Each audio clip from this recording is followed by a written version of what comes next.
corrupt because it says that. Yeah. So to me, that's stupidity.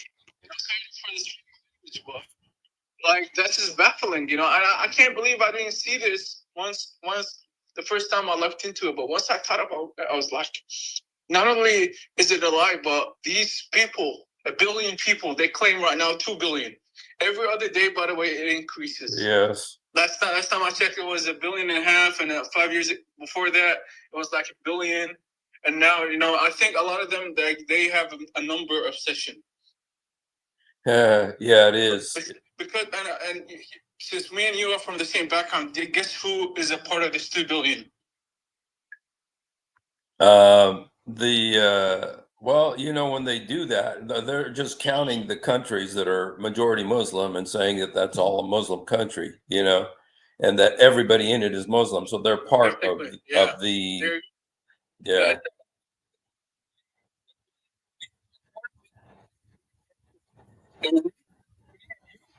Yeah. Requested a petition and take your name off some kind of government statistic or whatever. So I know I didn't. Whatever I got, my records in Iraq, they're the same as now, without trouble of requesting anything. So. Yeah, they, and then if you look at the, even if you just look at the, hey, Tiger, God bless you, man. Hi, Mary, and the Lord bless you. Even if you look at, for instance, take Iran, that's obviously millions, tens of millions of people. Yeah. And yet, only 33% consider themselves Muslim, but they don't say that. They count the whole thing as part of this 2 billion, Muslims in the world. And so, yeah, so, well, for a Christian, that number doesn't mean anything because, in the days of Noah, it was only 8 people were saved. Exactly. So having, no matter how much numbers you have, it's still, it doesn't mean anything. It doesn't mean, the Bible says those sinners join hand in hand, they will not go unpunished. So, yeah.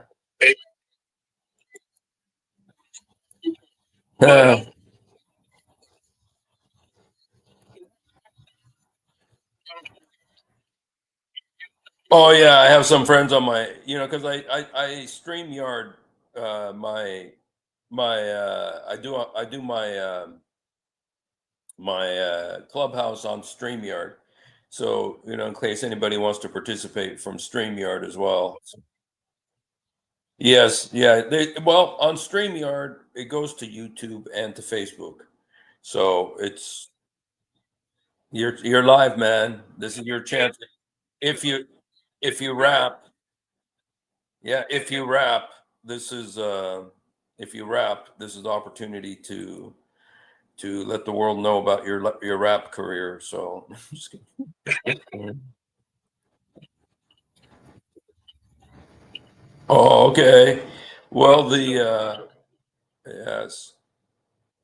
Yeah, so yeah, I just thought, I just kind of was wanting to do a little thing here today that about the fact that Mohammed believed in the Bible. And it goes back to the serpent in the Garden of Eden. Ye had got said, right? yes. Mm-hmm. So it's the same concept. I believe in the Torah and the gospel and the prophets and the messengers. By the way, the word messengers was part of their creed. They believe in kutubih wa rusulih. The word rusul or messengers. Yeah. It's in New Testament terms. It means St. Paul, St. Peter, Right. St. James, supposedly, because these are the guys. The word apostle or messenger is actually Christian term. Yes. Right. Exactly. So they got meaning a statement of faith, because to believe in his messengers, meaning they got to believe in the New Testament. Yeah. And or in their books, and they don't believe in those either. So they it's just so much inconsistency. Muhammad was trying to get the Christians and Jews to follow him. They didn't want to. and so when they didn't, he turned against them and wanted to exile or kill them. But at first, he was, kind of sucking up to them, trying to get them to accept him as a prophet. But they knew right off the back. They said they knew right off the back that this is he's a joke. He's not a prophet. He's definitely not a prophet of the true God. So yeah, and so he changed the same way he changed from Mecca to Medina. There was the Mecca Muhammad, who was nice, and then the Medina Muhammad, who was the Muhammad we now know. And so, in the same way, that's his relationship to the Christians and Jews was like that. He so yeah, depends on which way the wind's blowing. So yeah, so Actually,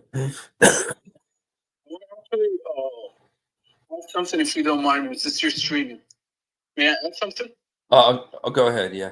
I want to talk about plagiarism in the Quran from the Bible, actually. Yesterday on this very app, a Muslim man was quoting a Quran verse talking about men looking drunk but appearing drunk but they're not.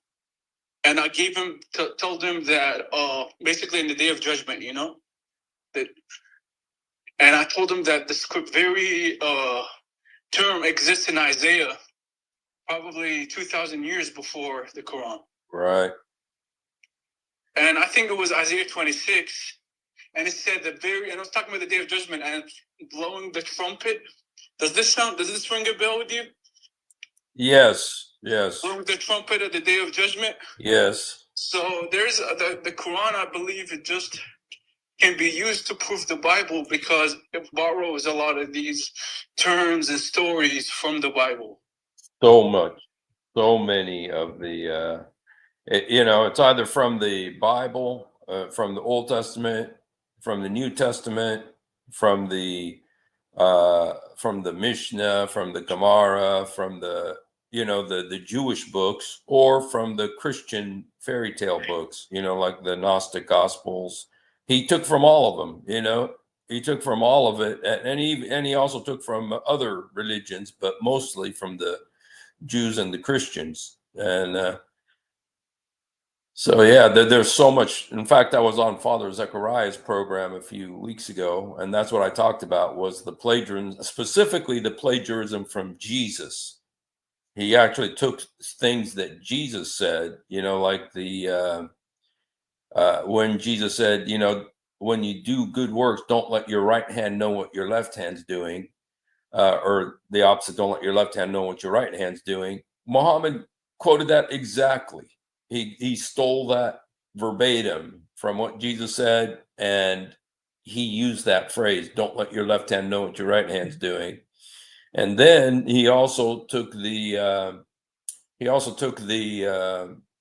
the day of judgment where Jesus says, I was hungry and you fed me, I was naked and you clothed me, I was a stranger, you took me in.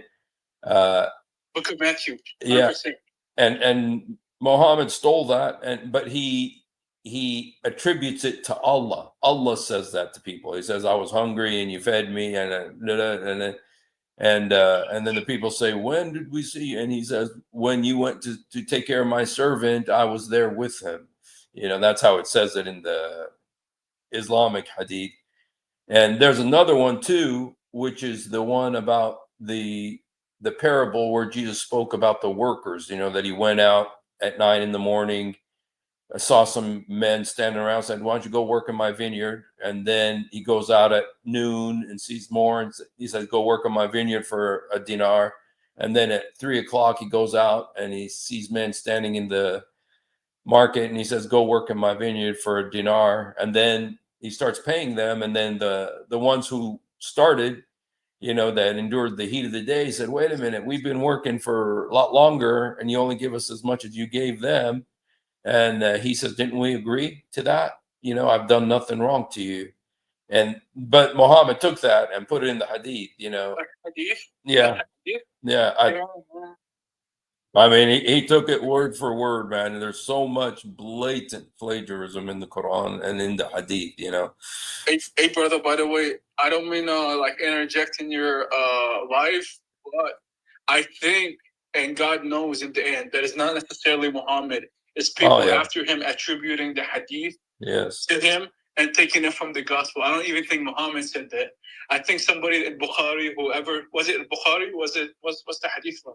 I'm not 100% sure which one it's in, you know, but yeah, whoever collected the Hadith, because it was 200 years after. So I think they plagiarized that. Yes. They gotta plagiarize religion. Yes. Which they obviously anybody who says the word, his life is in danger. Yeah, that's at least in their countries, maybe even in the West, for crying out loud. No, it's in the West too. Yeah, they. 2 billion people game.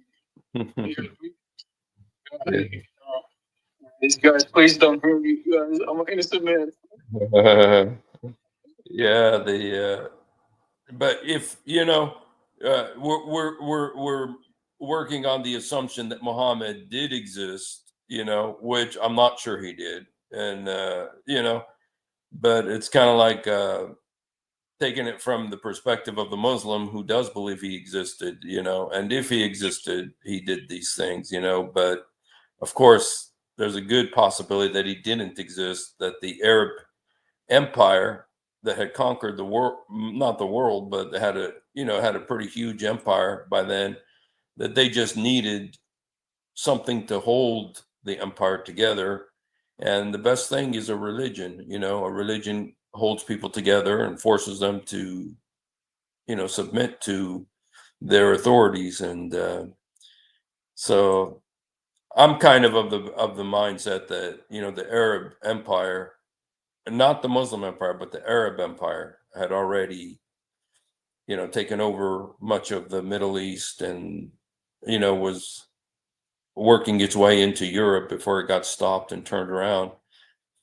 And um, but then when they had the empire, they needed something to kind of glue it together, hold it together, and so they came up with this false Christ, you know, Muhammad, and that's what I believe happened. But I'm not 100% sure, you know, and if I'm wrong, I know David Wood doesn't agree with that, and so. You know, by the way, if I may add, like, do you know that? Do you remember this quote from Christ saying, "If they say he comes from the desert, don't believe him." Yes, yeah. Does that ring a bell to you? Do you think that's a reference, like a prophecy about a religious figure coming from the desert, dominating, you know, being some kind of big deal? Definitely. He says if they're in the, you know, I think it refers to more than just Muhammad, but definitely it refers to Muhammad. You know, you know, that, you know, if they say he's in the wilderness, going out forth, and you know, and some people will say, well, wait a minute, Muhammad did not claim to be the Christ. But if you were to look at what he said and did, he said he wasn't the Christ, but he took on himself the roles and powers of the Christ. You know that, you know, all people's prayers are going to go through him to God. You know, and that he's going to intercede, and yeah.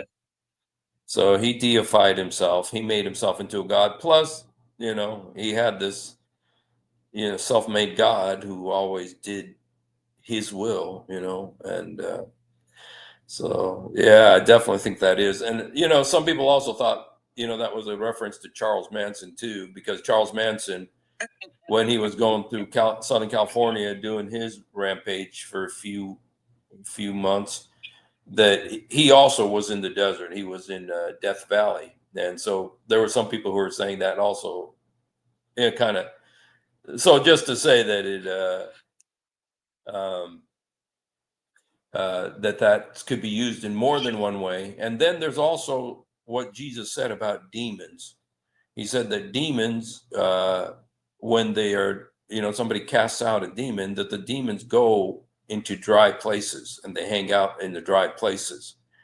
And so that's kind of that's kind of where the devils go, is into the desert for some reason. I don't know, but that's what Jesus said. They go into the dry places, and hang out there. So for some reason, they're attracted to the dry climates of the desert. So, by the way, factually speaking, now the Quran, or Muhammad,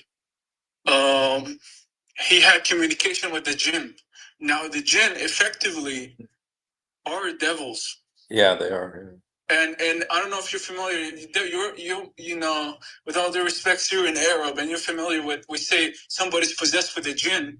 Effectively, I know they try to reclassify jinns are not, and demons are two different things, good jinn and bad jinn.